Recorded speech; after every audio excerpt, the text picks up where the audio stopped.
నమస్తే, నా పేరు తేజస్విని. బీసీఎన్ న్యూస్ కి స్వాగతం. ముందుగా ముఖ్యాంశాలు.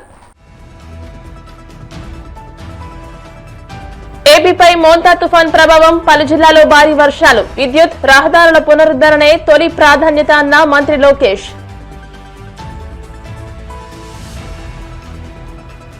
నర్సాపురం నియోజకవర్గంలోని సముద్ర తీర గ్రామాల్లో పర్యటించిన మంత్రి నిమ్మల, ఎమ్మెల్యే నాయకర్తో కలిసి బియ్యపుతిప్పలో పునరావాస కేంద్రాలను సందర్శన.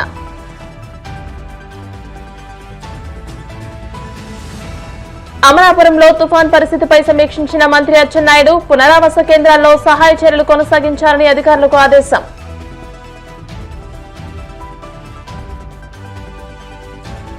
ప్రపంచ చిత్ర పరిశ్రమకు హైదరాబాద్ నగరం వేదిక కావాలనేది తన సంకల్పమన్న Telangana CM Revanth. IT, pharma పరిశ్రమలు ఎలాగో ఫిల్మ్ ఇండస్ట్రీ కూడా అంతేనని వ్యాఖ్య. మోంతా తుఫాను తీరం దాటిన తర్వాత రాష్ట్ర ప్రభుత్వం సహాయక చర్యల కోసం పూర్తి స్థాయిలో సన్నద్దమైందని మంత్రి నారా లోకేష్ వెల్లడించారు. తుఫాను ప్రభావిత ప్రాంతాల్లో నష్టాన్ని నివారించేందుకు, ప్రజలను ఆదుకునేందుకు అధికార యంత్రాంగం అప్రమత్తంగా ఉందని స్పష్టం చేశారు. సచివాలయంలో హోంమంత్రి అనితతో కలిసి ఆయన మీడియాతో మాట్లాడారు. 1238 గ్రామాల ప్రజలను సురక్షిత ప్రాంతాలకు తరలించామని, 1906 తాత్కాలిక సహాయ శిబిరాలు ఏర్పాటు చేశామని తెలియజేశారు. విద్యుత్ సరఫరాను పునరుద్దరించేందుకు అవసరమైన ఏర్పాట్లు చేశామని వివరించారు. తాగునీటి సరఫరాపైన దృష్టి సారించామని అన్నారు. గత 5 రోజులుగా సైక్లోన్ మోంతా అనేది ఒక సివియర్ సైక్లోన్ అనేది ప్రజలకు తెలిసిన విషయమే. ఈ సైక్లోన్ అనేది గౌరవ ముఖ్యమంత్రి చంద్రబాబు నాయుడు గారు 23వ తారీఖు నుంచి ట్రాక్ చేస్తాం జరుగుతుంది. ఆయన యుఏఈకి వెళ్లే ముందల కూడా సమీక్ష చేశారు. యుఏఈలో ఉన్నప్పుడు సమీక్ష చేశారు. తిరిగి వచ్చిన తర్వాత కూడా అనేక రివ్యూ మీటింగ్లు చేశారు. సుమారుగా 12 రివ్యూ మీటింగ్లు, టెలికాన్ఫరెన్స్లు, వీడియో కాన్ఫరెన్స్ గౌరవ ముఖ్యమంత్రి గారు నిర్వహిస్తాం జరిగింది. గౌరవ ప్రధానమంత్రి నరేంద్ర మోడీ గారు కూడా నిన్న గౌరవ ముఖ్యమంత్రి గారితో మాట్లాడటం జరిగింది. ఏర్పాట్లన్నీ ఎలా ఉన్నాయనేది ఆయన స్వయంగా తెలుసుకుంటాం జరిగింది. ఆ కాల్ అయిన తర్వాత రాష్ట్ర ప్రభుత్వం కూడా కేంద్ర ప్రభుత్వానికి ప్రత్యేకంగా ప్రధానమంత్రి కార్యాలయానికి రియల్ టైం రిపోర్ట్స్ కూడా పంపిస్తాం జరుగుతుంది. ప్రధానమంత్రి గారు కూడా రాష్ట్రానికి ఏం కావాలన్నా మీరు చెప్పండి, అన్ని ఏర్పాట్లు చేస్తామని ఆయన కూడా చాలా క్లియర్ గా ఉన్నారు. ఈ సైక్లోన్ వల్ల సుమారుగా 40 లక్షల మందికి ఇంపాక్ట్ ఉంటుంది. హై రిస్క్ ఏరియా వచ్చేగల కాకినాడ, కోనసీమ, వెస్ట్ గోదావరి, కృష్ణా, బాపట్ల, ప్రకాశం, నెల్లూరు ఈ జిల్లాలన్నీ రెడ్ అలర్ట్ లో ఉన్నాయి. ఇక్కడ ఎక్కువ ఇంపాక్ట్ అనేది ఉంటుంది. ప్రజాప్రభుత్వం లక్ష్యం ఒకటే, లాస్ ఆఫ్ లైఫ్ అనేది ఉండకూడదు. దానికి తగిన చర్యలు తీసుకోమని గౌరవ ముఖ్యమంత్రి గారు చాలా స్పష్టంగా చెప్పారు. ఒక పక్కన డిజాస్టర్ మేనేజ్మెంట్ మంత్రిగా అనిత గారు, ఆర్టీజీఎస్ మంత్రిగా నేను, ఇద్దరికి పర్ఫెక్ట్ కోఆర్డినేషన్ సింక్ తో గత 24 గంటల నుంచి మేము కూడా రియల్ టైం ఇది మానిటర్ చేస్తాం జరుగుతుంది. ప్రోయాక్టివ్ గా సుమారుగా 1328 గ్రామాల్లో ఎక్కడైతే ముంపు ఉంటుందో, ఎక్కడైతే ఇంపాక్ట్ ఎక్కువ ఉంటుందో అక్కడ ఇవాక్యుయేషన్ కూడా నిర్వహిస్తాం జరిగింది. 3465 మంది ప్రెగ్నెంట్ ఉమెన్ ని కూడా, అంటే రాబోయే 15 రోజుల్లో ఎవరైతే డెలివరీ చేస్తారో వాళ్ళని కూడా ప్రొయాక్టివ్ గా ఇవాక్యుయేట్ చేస్తాం జరిగింది. వాళ్ళకి కావాల్సిన పౌష్టికాహారం గాని అన్ని కూడా ప్రభుత్వం అందజేస్తాం జరుగుతుంది. ఇంతేకాకుండా 1906 టెంపరరీ షెల్టర్స్ కూడా ఏర్పాటు చేశాం. అక్కడ కావాల్సిన రిలీఫ్ మెటీరియల్స్ అని కూడా ఇప్పటికీ పంపించాం. శానిటేషన్ కావాల్సిన బ్లీచింగ్ పౌడర్ కానివ్వండి, లైమ్ కానివ్వండి, ఇదంతా కూడా పొజిషన్ చేస్తాం జరిగింది.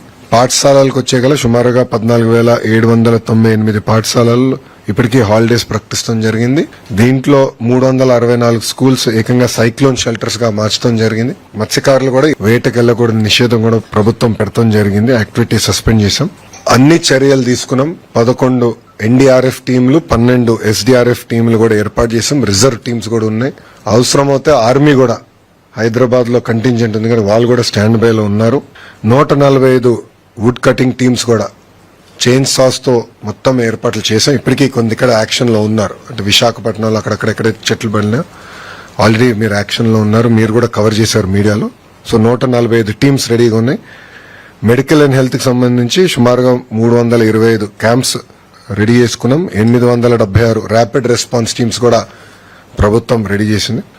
దాని తర్వాత సైక్లోన్ ల్యాండ్ ఫాల్ అయిన తర్వాత, దాటిల్లిన తర్వాత రెస్టరేషన్ కార్యక్రమం అనేది చాలా చాలా కీలకమైనది. దానికి ప్రధానంగా పవర్, విద్యుత్ సంబంధించి 11,347 ఎలక్ట్రిక్ పోల్స్ ఆల్రెడీ రెడీ చేసుకున్నాం. 1210 ట్రాన్స్ఫార్మర్స్ కూడా రెడీ చేసుకుంటాం జరిగింది. 772 రెస్టరేషన్ టీమ్స్ కూడా ఆల్రెడీ ఐడెంటిఫై చేసాం, పొజిషన్ చేసాం. అంటే సైక్లోన్ డైరెక్షన్ బట్టి వీళ్ళు ఎక్కడ ఉండాలి, మెటీరియల్ ఎక్కడ ఉండాలి, ఆల్రెడీ పొజిషనింగ్ కూడా అయిపోయింది. హాస్పిటల్స్ కూడా కరెంట్ అందించాలి యుద్ధ ప్రాతిపదికంగా అనేది ఒక నిర్ణయం తీసుకున్నాం. తగిన చర్యలు కూడా తీసుకుంటాం. తుఫాన్ కారణంగా నష్టం సంభవిస్తే వెంటనే సర్వే చేయించి ఆదుకునేందుకు ప్రభుత్వం సిద్దంగా ఉందని మంత్రి నిమ్మల రామానాయుడు అన్నారు. పశ్చిమ గోదావరి జిల్లా నర్సాపురం నియోజకవర్గంలోని సముద్ర తీర గ్రామాల్లో ఎమ్మెల్యే బొమ్మిడి నాయకర్తో కలిసి ఆయన పర్యటించారు. రాత్రి బియ్యపుతిప్పలో పర్యటించి పునరావాస కేంద్రాలను సందర్శించారు. ఈ సందర్భంగా మంత్రి మీడియాతో మాట్లాడుతూ దెబ్బతిన్న విద్యుత్ వైర్లు, స్తంభాలను యుద్ధ ప్రాతిపదికన పునరుద్దరించేందుకు ప్రభుత్వం సిద్దంగా ఉందని అన్నారు. పట్టణ, మండల, గ్రామ స్థాయిల్లో మున్సిపల్, రెవెన్యూ, పంచాయతీ సిబ్బంది ఎప్పటికప్పుడు రక్షణ చర్యలు పర్యవేక్షిస్తూ ఉండాలని ఆదేశించారు.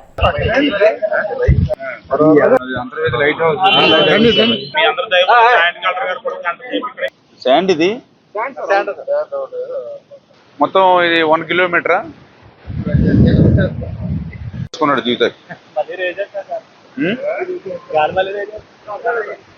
అప్పుడు సెలినిటీ కోసం సీ వాటర్ తెచ్చేవాళ్ళు అనమాట. మొత్తం మీద బై చెప్పారు. ఇంకా పోలే మేము అందరూ అదృష్టం. అప్పుడు ఇది సునామీ వచ్చినప్పుడు వచ్చిందా వాటర్? సునామీ వచ్చినట్టు ఇక్కడ తక్కువగానండి, మా డైరెక్ట్ వచ్చి ఊర్లోకి వచ్చేస్తున్నారు.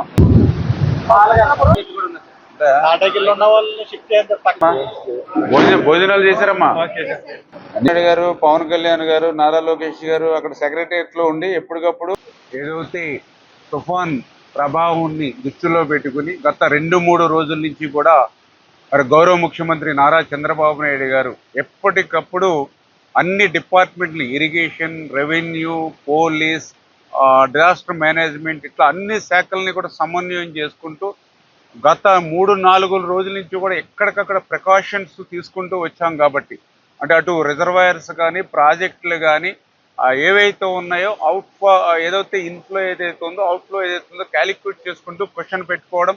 అదేవిధంగా చెరువులు ఏవైతే ఉన్నాయో మరి వాటికి బ్రీచెస్, ఒక చెరువుకి గండి పడితే గొలుసు చెరువులు వరుసగా పడేటువంటి పరిస్థితి, వాటన్నిటిని కూడా ప్రికాషన్స్ తీసుకోవడం.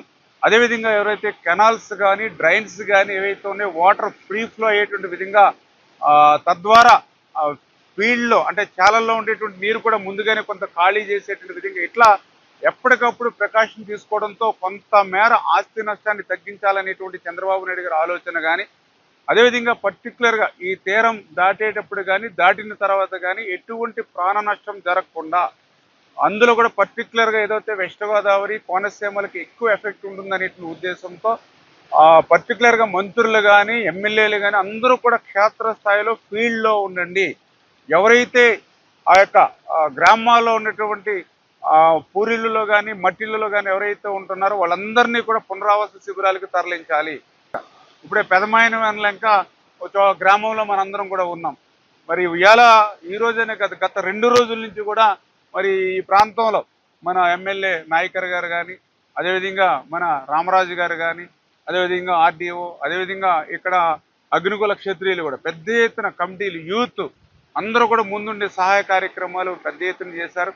పునరావాస శిబిరాల్లో కూడా ఇప్పుడే మనం చూసాం, చక్కని భోజనం రుచికరంగా వేడివేడిగా భోజనాలు పెట్టినటువంటి పరిస్థితి. ఈ రకంగా ఎక్కడికి ఎవ్వరికి కూడా ఎటువంటి లోటు లేకుండా మరి సహాయ కార్యక్రమాలన్నీ కూడా జరుగుతున్నటువంటి పరిస్థితి.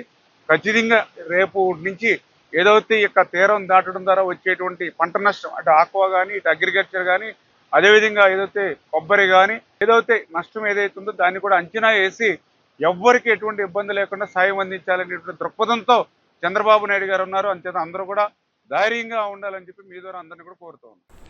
అంబేద్కర్ కోనసీమ జిల్లా అల్లవరం మండలం బెండమూర్లంక గ్రామంలో తుఫాన్ పునరావాస కేంద్రాల్లో అమలాపురం ఎంపీ గంటి హరీష్ మాథుర్, ఎమ్మెల్యే ఐతాబత్తుల ఆనందరావులతో కలిసి జిల్లా ఇన్ఛార్జ్ మంత్రి అచ్చెన్నాయుడు తనిఖీ చేశారు. అనంతరం ఆయన అమలాపురం కలెక్టరేట్లో మీడియాతో మాట్లాడుతూ తుఫాన్ పరిస్థితులపై ముఖ్యమంత్రి చంద్రబాబు ఎప్పటికప్పుడు సమీక్షలు నిర్వహిస్తూ పోలీస్, రెవెన్యూ శాఖలతో అనుసంధానమై పర్యవేక్షణ చేస్తున్నారని అన్నారు. తీవ్ర ప్రభావిత ప్రాంతాల్లో రీహాబిలిటేషన్ సెంటర్లు ఏర్పాటు చేశామని అన్నారు. విద్యుత్ స్తంభాలు, లైన్లు పునరుద్దరించేందుకు అన్ని ఏర్పాట్లు పూర్తి చేసినట్టు తెలియజేశారు. ఎక్కడైనా చెట్లు కూలినా, రహదారులు మూసుకుపోయినా ఎన్డీఆర్ఎఫ్ దళాలు తక్షణమే చర్యలు తీసుకుంటాయని అన్నారు. 3 రోజుల నుంచి మనకు సైక్లోన్ వస్తుంది. అది కూడా కోనసీమ ఇటు కాకినాడ మధ్యలో తీరం దాటుతున్న విషయం మనందరికి కూడా తెలుసు. ప్రకృతి వైపరీత్యాన్ని ఆపే విషయంలో ఎవరూ కూడా చేయలేం. కానీ ప్రకృతి విపత్తి వచ్చేటప్పుడు ప్రభుత్వాలన్నీ కూడా జాగ్రత్తలు తీసుకొని ప్రాణ నష్టం, ఆస్తి నష్టం తగ్గించే ప్రయత్నం చేయాలి.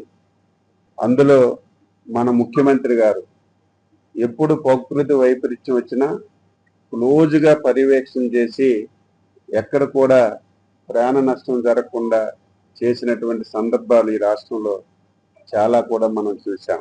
అయితే ఈసారి సైక్లోన్ ఏదైతే మనకి అనౌన్స్మెంట్ అయిందో ఆ రోజు నుంచి ఈ రోజు వరకు ముఖ్యమంత్రి గారు క్లోజ్గా పర్యవేక్షించి ఎక్కడికక్కడ అధికారులను అప్రమత్తం చేసి రాష్ట్ర ప్రభుత్వం నుంచి ప్రతి జిల్లాకి పోలీస్ నుంచి అదేవిధంగా ఐఏఎస్ నుంచి ఇద్దరు సీనియర్ ఆఫీసులు కూడా ఇక్కడ పెట్టి క్లోజ్గా పర్యవేక్షణ చేసే విషయం కూడా మీ అందరికీ తెలుసు. కోనసీమ జిల్లాకు సంబంధించి జిల్లా కలెక్టర్ గారి ఆధ్వర్యంలో అన్ని ఏర్పాట్లు కూడా ఇప్పటికే చేశాం. దాదాపుగా ఏదైతే సైక్లోన్ ఎఫెక్ట్ మండలాలు ఉన్నాయో ఎక్కడైతే సివియర్ గా వస్తుందో ఎవరైతే పూరి గుడిసెల్లో ఉన్నారో మేము ఒక 6,000 నుంచి 6,500 మందికి మేము రీహాబిటేషన్ సెంటర్కి తీసుకురావడాలని నిర్ణయం చేశాం. అందులో 5,000 చిల్లర ఇప్పటికే సెంటర్లకు చేరారు. ఇప్పుడే మళ్ళీ అధికారులకు ఆదేశాలు ఇచ్చాం. ఒకవేళ ఎవరైనా సరే సెంటర్కి రాకపోతే వాళ్ళ పక్కన పూరి గుడిసెల్లో ఎవరైనా ఉంటే పక్కన స్లాబ్డ్ హౌస్ ఉంటే అందులోకైనా సరే ఇమీడియట్ గా షిఫ్ట్ చేయమని చెప్పి స్పష్టమైనటువంటి ఆదేశాలు ఇచ్చాం.